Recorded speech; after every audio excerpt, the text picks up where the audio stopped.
I used to believe there were lines no one would cross, that some betrayals belonged only in cheap gossip columns or overacted dramas.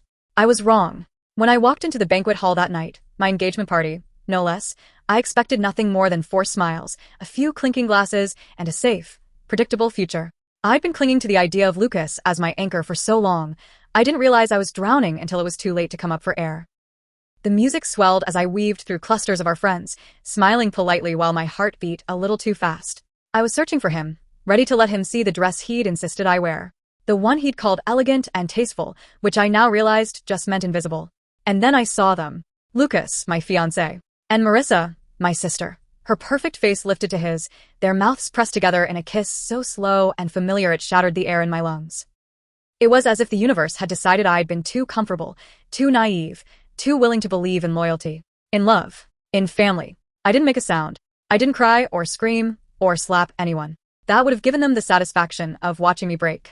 Instead, I stepped back behind a pillar, pressing a hand to my stomach while the nausea crawled up my throat. I should have confronted them. I should have demanded an explanation, some pitiful excuse that would have absolved them both of guilt.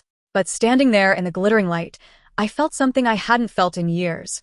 Clarity. They were never going to love me the way I loved them. When I finally turned and walked away, I told myself it was the last time I would ever let them see me small.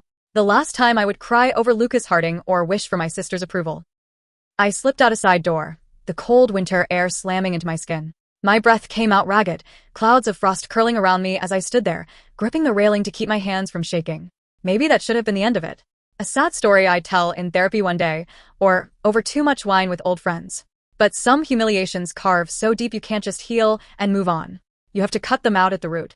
And Lucas Harding was a root that had burrowed too far into my life. As the city skyline glittered below, I thought about all the sacrifices I'd made to help him build his company. All the times I'd ignored the rumors about his wandering eye, the late nights he never explained, the way he was always just a little too careful when Marissa was around. I thought about how everything he had, his career, his reputation, his illusions of grandeur, depended on a single man. Damian Wolf. The name felt like a weapon in my mind.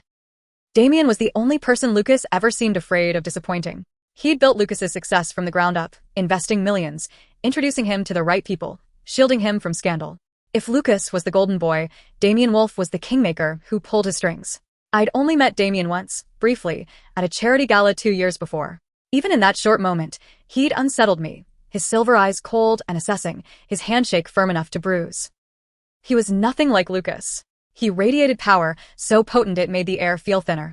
At the time, I'd been grateful that he barely noticed me. Now, I intended to make sure he did. Because if Lucas wanted to humiliate me, he'd picked the wrong woman to underestimate. I might have loved him once, but I was not going to fade quietly into the background.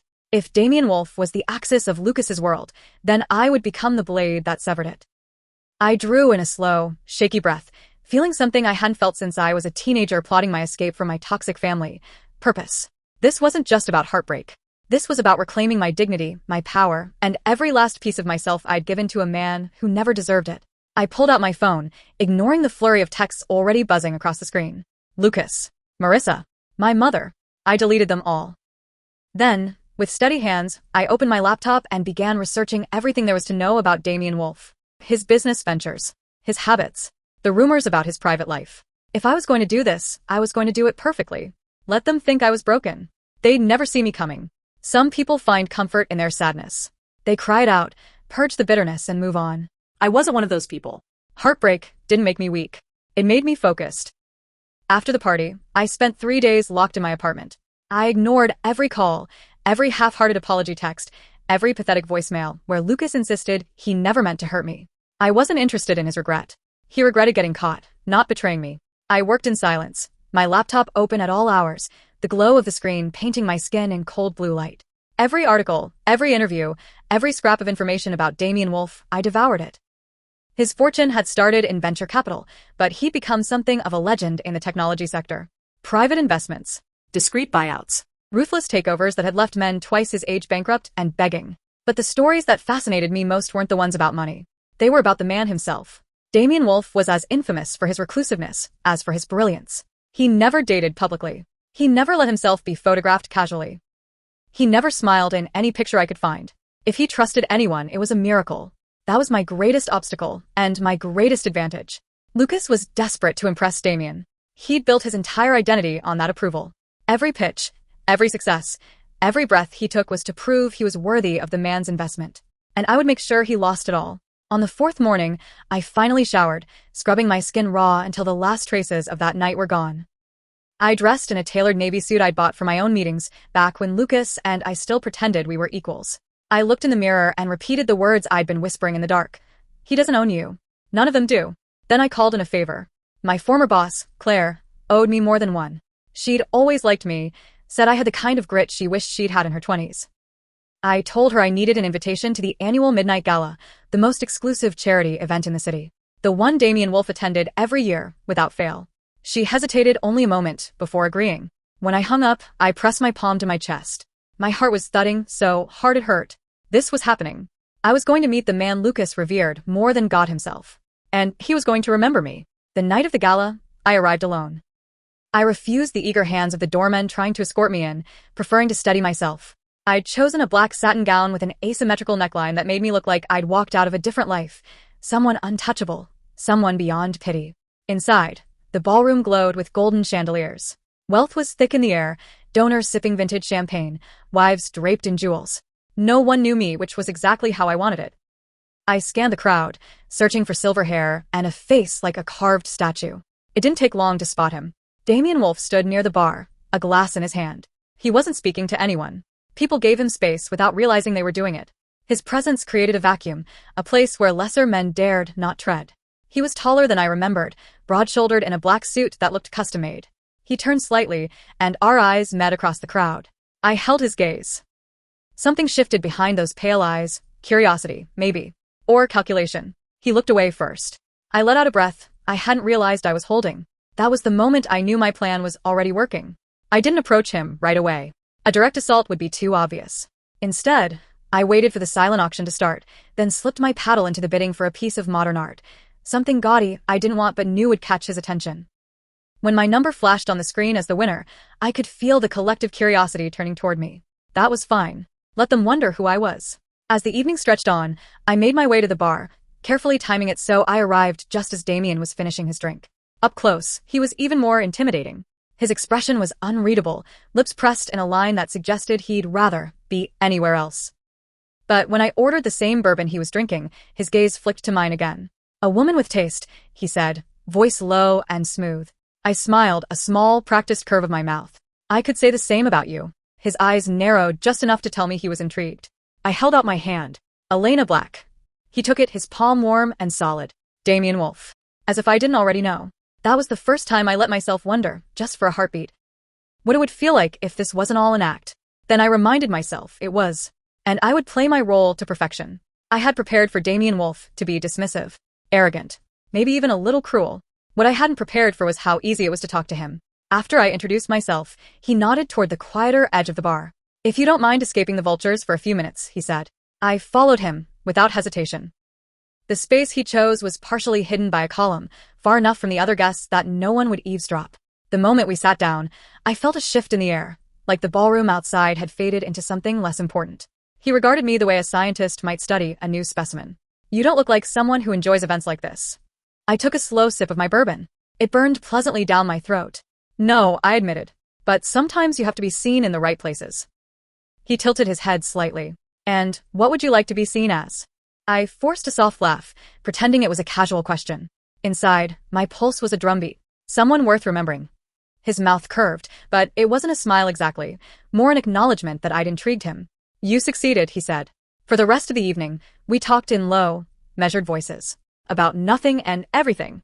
Art. Business. The hollow games of high society. At some point, I realized he hadn't looked at his phone once. That was my first victory. The next morning, I woke up to an email from an anonymous account thanking me for the conversation and inviting me to lunch. I didn't need to ask who had sent it. Lucas had no idea that while he was still busy spinning lies for our families, I was already worming my way into the one connection he valued most. Our next meeting took place at a discreet restaurant tucked inside a luxury hotel. The host guided me to a private booth in the back, where Damien was already seated. He rose when I approached, his gaze flicking down the length of me. "You look different in daylight." I eased into the seat across from him, pretending I didn't feel the flush rising in my cheeks. "Is that a good thing?" He studied me for a moment. "Yes." He didn't elaborate. He never did. The waiter arrived to take our orders. When he disappeared, Damien rested his forearms on the table and regarded me with that same unblinking intensity. What is it you really want, Elena? I knew this question would come eventually. I'd rehearsed a dozen answers. Some coquettish, some coy. But in that moment, something unexpected rose in my throat. Something dangerously close to honesty. I want to stop feeling like I've wasted years of my life on someone who never deserved me. For a second, just a second, I saw something shift in his expression. The coldness softened. Someone hurt you, he said quietly. I stared down at my folded hands. Yes. He didn't ask who. He didn't offer platitudes or tell me it would get better. He simply nodded, as if he understood. And maybe he did. Over the next few weeks, we kept seeing each other. Never in the same place twice. Never for long enough to feel routine. Each encounter was a new battle, one I intended to win. He invited me to walk the sculpture garden behind his office tower. To sit beside him during a private auction. To watch the skyline from the roof of a building he owned outright. Each time, I told myself this was just strategy. The thrill I felt when he looked at me wasn't real. But it was getting harder to believe that. Late one evening, as we stood by the glass railing of the rooftop, he turned to face me fully. Do you know why I keep asking you to join me? I swallowed. My mouth was dry. Because you're bored? His eyes didn't leave mine. Because you don't pretend. Everyone else wants something from me. They lie about it. You don't. The irony was so sharp I almost laughed. If only he knew how much I was pretending. But the worst part, the part that made my stomach twist, was that sometimes in those quiet moments, I forgot I was acting. Sometimes I wanted him to touch me for no reason at all. It was after midnight when he finally walked me to my car. He didn't offer to call a driver or have security escort me. He simply stood there, hands in his pockets, watching me unlock the door. Thank you for tonight, I said softly. His gaze dropped to my mouth, then back to my eyes. You're welcome, he said. His voice had a roughness I hadn't heard before. For a heartbeat, I thought he might kiss me, but he didn't. He stepped back, letting me go. I drove away with my heart beating so hard I could barely breathe.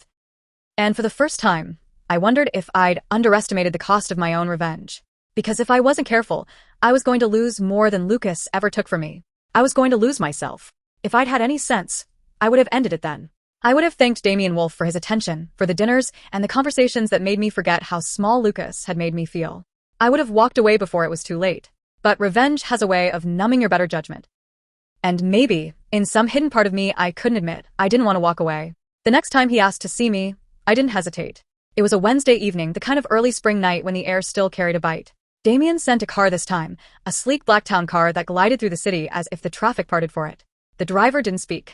He simply held the door and nodded when I slid into the back seat. I spent the ride rehearsing my lines. My plans. My reasons. You are here to make him trust you.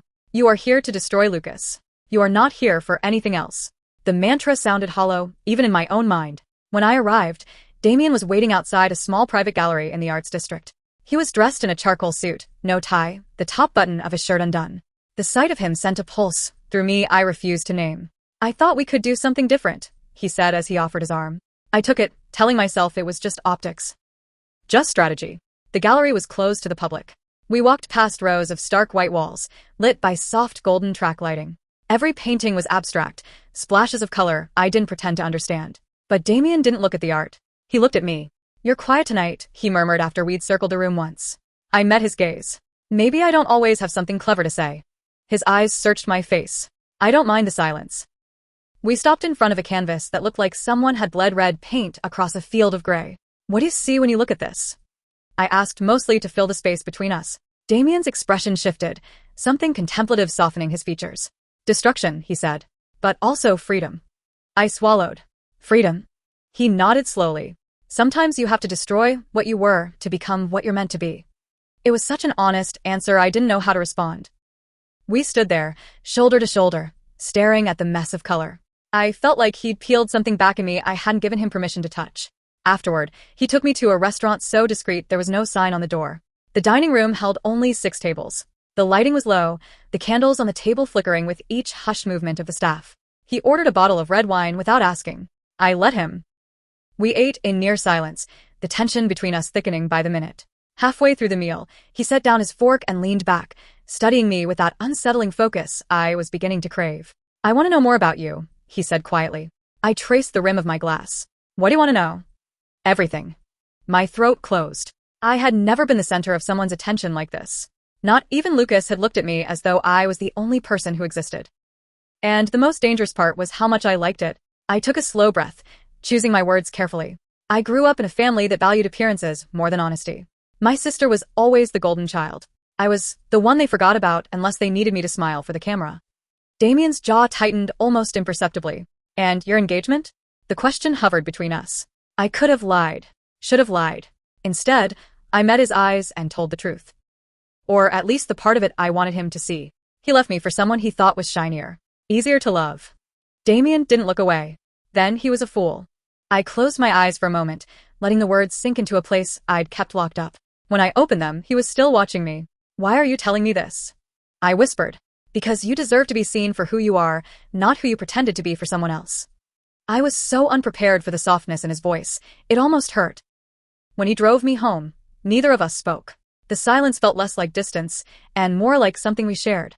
At my door, he paused. His hand lifted as if to touch my cheek, but he stopped himself. I didn't think. I didn't plan. I just leaned forward and pressed my mouth to his. The kiss was tentative, searching. When I pulled back, he looked as stunned as I felt. Elena, he began, but whatever he meant to say died on his tongue. I stepped back, my heart slamming against my ribs. Good night, Damien. Then I closed the door before I could regret any of it. Alone in the darkness, I pressed my fingers to my lips. I had meant to make him fall for me. I hadn't realized I'd started falling too. The next morning, I woke up expecting regret. Instead, I felt something closer to relief. As if kissing him had acknowledged the truth I'd been trying to deny, that this wasn't just a game anymore. But the moment my phone chimed with a message from Damien, my chest tightened all over again. Dinner wasn't enough. I'd like to see you outside the city. My villa in Montclair. This weekend. No fleuris. No preamble. Just an invitation that sounded almost like a command. I stared at the screen, my thumb hovering over the keyboard. This was dangerous.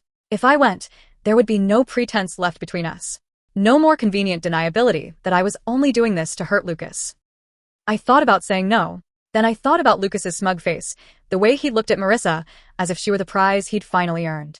And I typed a single word. Yes. Saturday arrived cold and clear. The car Damien sent was different this time, sleeker, with tinted windows and leather seats that smelled faintly of cedar. During the hour-long drive, I tried not to think about the last time I'd driven out of the city with a man I thought I loved. This was different.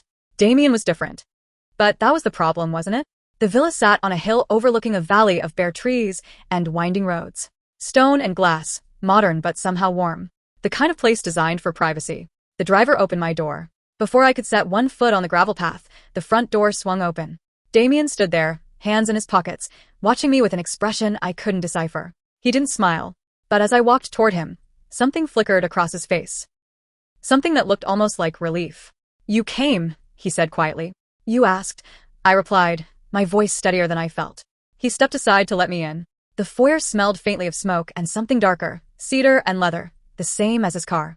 This way, he murmured, guiding me through a hall lined with black and white photographs. He didn't give me a tour.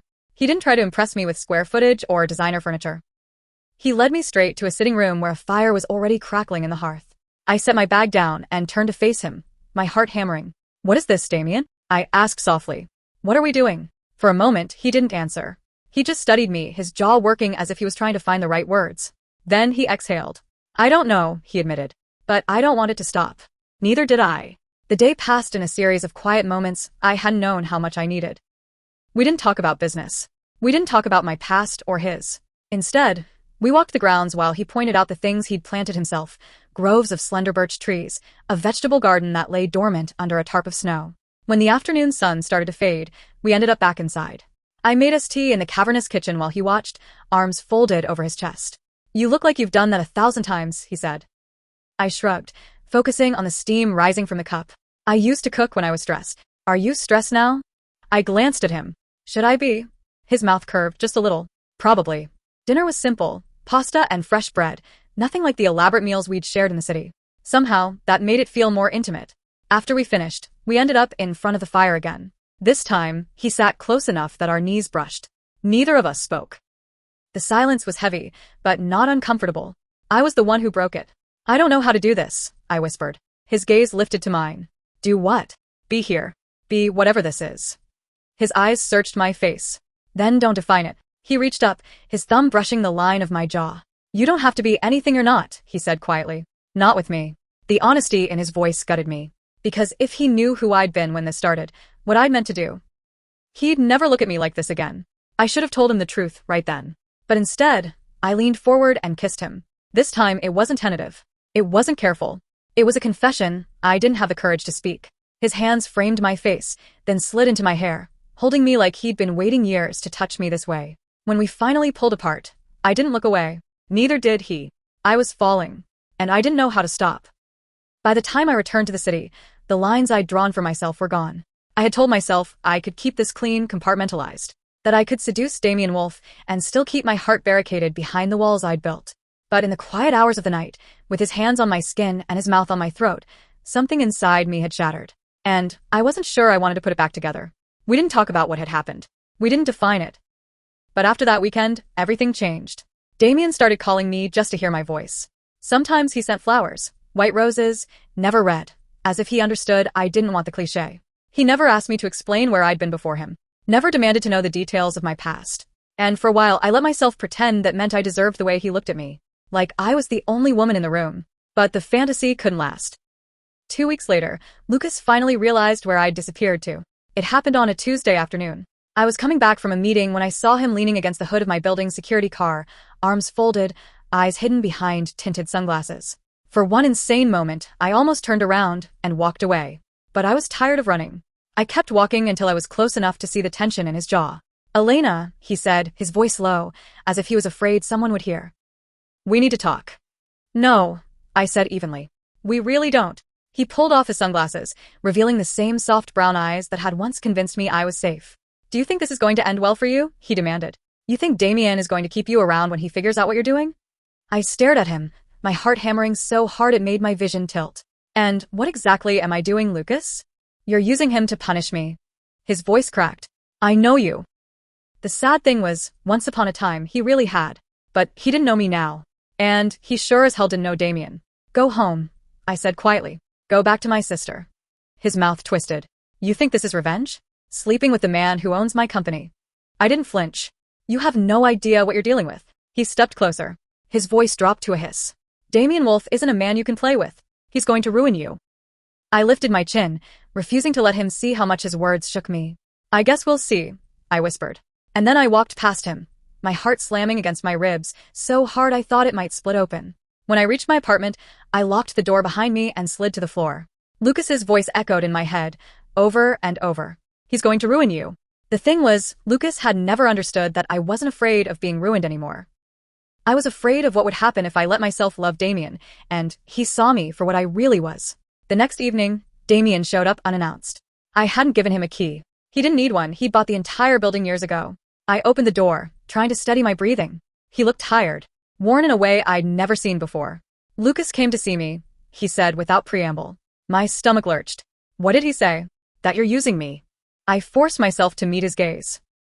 "And, do you believe him?" His eyes searched mine, and for a terrifying moment, I thought he was going to say yes. Instead, he stepped inside and closed the door behind him. "No," he said quietly. "But I need you to tell me the truth." My throat closed. Why me, Elena? I had 1,000 answers. All of them rehearsed. All of them lies. But standing there in the dim hallway, I couldn't force the words past my lips. "Because he hurt me," I whispered finally. Because I couldn't stand the thought of him winning. Damian's jaw flexed. He didn't look away. "And now?" I swallowed hard. "Now, I don't know anymore." He reached out, his palm cupping my cheek. His thumb brushed the skin under my eye, as if he was testing whether I was real. "If this was just revenge, you can tell me," he said. His voice was so gentle, it almost broke me. "I'd understand." "It was," I whispered. "At first." I drew a shaky breath. "But it's not anymore." For the first time in weeks, the truth felt like a relief. His hand slid to the back of my neck, pulling me close until our foreheads touched. "You make me want things I thought I'd buried a long time ago," he murmured. I closed my eyes. "So do you," I admitted. When he left that night, he didn't kiss me. But he didn't walk away either. We stood in the doorway for what felt like forever, the space between us filled with everything neither of us could say. I knew then that no matter how this ended, I was already in too deep, and there was no going back. When I woke the next morning, the sun was already high, streaming through the thin curtains. I sat on the edge of the bed, trying to make sense of everything. Lucas's threats, Damian's questions, the way his hand had felt against my skin when he asked for the truth. I had never imagined it would come to this. that my heart would betray me long before my lies did. I should have felt triumphant. After all, my plan was working. Lucas's company was beginning to bleed money as Damien quietly shifted investments elsewhere. The whispers in the industry were growing louder. Something was wrong with Harding Enterprises. All it would take was one final pull of the thread, and everything Lucas had built would unravel. It was what I'd wanted. So, why did I feel like the victory would cost me more than it was worth? 3 days later, I was in Damien's penthouse office when it happened. I'd come to drop off documents he'd asked for, a pretense that neither of us acknowledged anymore. The space was all steel and glass, the view of the skyline so vast it made me dizzy if I looked at it too long. Damien was on the phone when I arrived, his expression carved from stone. "No," he said quietly. "You've had your chances. I'm done giving you lifelines." I knew, even before he hung up, exactly who he'd been speaking to. Lucas. He set the phone down with a slow exhale. His gaze lifted to mine. "You knew this was coming," he said softly. "It wasn't a question." I swallowed. Yes. For a moment, neither of us spoke. He leaned back in his chair, studying me like he was seeing me for the first time. "Tell me the rest," he said finally. I stared at the floor. My hands were cold.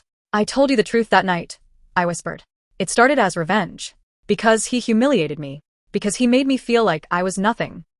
My voice cracked, but I forced myself to keep going. I wanted to hurt him the way he hurt me. I thought if I could take everything from him, I'd feel whole again. "And did you?" Damien asked. I lifted my head. No, my heart was beating so hard it hurt. Somewhere along the way, it stopped being about him. He didn't look away. "And what is it about now?" I drew a shaky breath. "You." The confession hung in the air between us, raw and unpolished.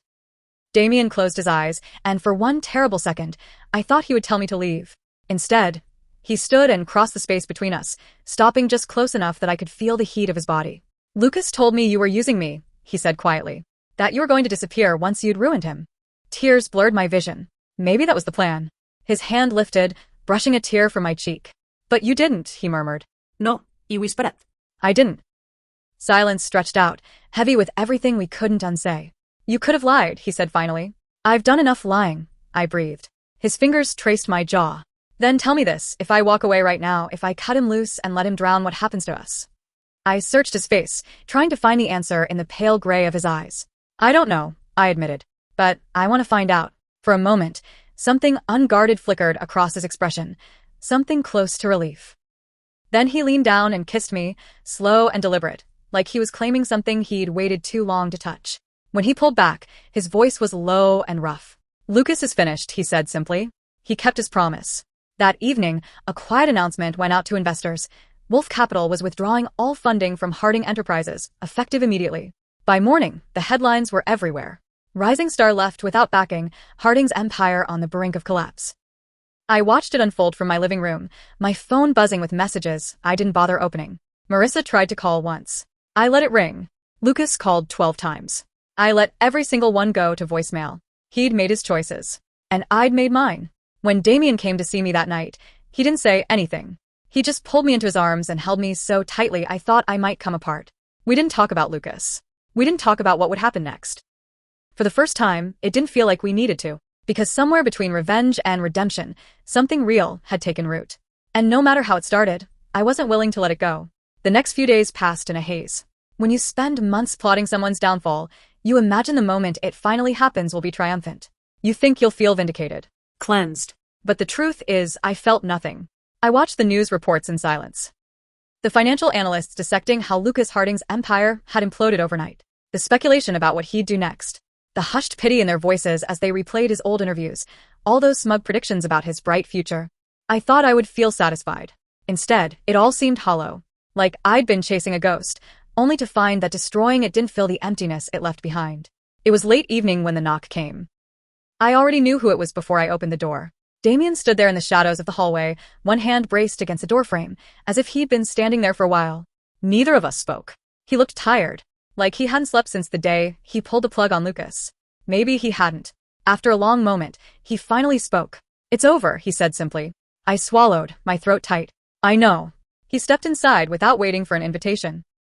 He always did that, as though doors had never meant anything to him. "I thought it would feel different," I whispered. Damien turned, his pale eyes searching mine. "Does it?" I shook my head. I thought ruining him would fix something in me. His jaw flexed. "It doesn't work that way." "I know," I whispered again. Silence stretched out between us, heavy with all the things we hadn't said. Finally, I took a step closer, close enough that I could feel the heat of him, the steadiness I'd come to rely on. Do you hate me? I asked. He drew in a slow breath. No. Even after everything? His hand lifted, his thumb brushing my cheek. Especially after everything. Tears burned at the corners of my eyes. I don't know how to be someone else, I confessed. I don't know how to be the woman you deserve. His gaze didn't waver. I don't want someone else. I want you. I closed my eyes, feeling the last of the shame dissolve into something softer. I was so sure I would regret this, I whispered. And do you? I opened my eyes, meeting his. No, he stayed that night. Not in the way he had before, no urgency, no need to pretend we were anything but what we were. He lay beside me, one hand resting on my hip, breathing slow and steady against my hair. For the first time in years, I felt safe. Not because he could protect me, but because I'd finally stopped trying to outrun myself. Lucas tried to call again the next day. This time, I answered. His voice cracked the second he heard me say his name.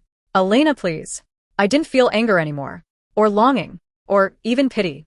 Don't call me again, I said quietly. There's nothing left between us. He was silent. Then he laughed, a small, broken sound. You really did it, he said. You destroyed everything. No, y murmurad. You did that yourself. I hung up before he could say anything else. And for the first time since that night at the engagement party, I felt light. The following week, Damien took me away. No grand gestures. No elaborate plans. Just the two of us driving up the coast, the windows down, the wind tangling my hair. Somewhere along the cliffs, he pulled over and turned off the engine. We sat in the quiet, watching the waves crash against the rocks below. I don't know what happens next, I said softly. He reached for my hand, lacing his fingers through mine. We decide together, he said simply. I looked at him, then really looked at him. This man I'd meant to use, to manipulate, to discard. And I realized I hadn't destroyed anything that mattered. I'd just made room for something better. When he kissed me, it felt like a promise. Not of perfection. Or redemption. Just of honesty. Of a future we would build from the wreckage. Together. If you told me months ago that I'd fall in love with the man I once saw as my enemy, I would have laughed. But sometimes, the person you least expect becomes the one who sees you most clearly. And in the end, it wasn't revenge that saved me. It was the chance to be loved exactly as I was, flawed, bruised, and finally free.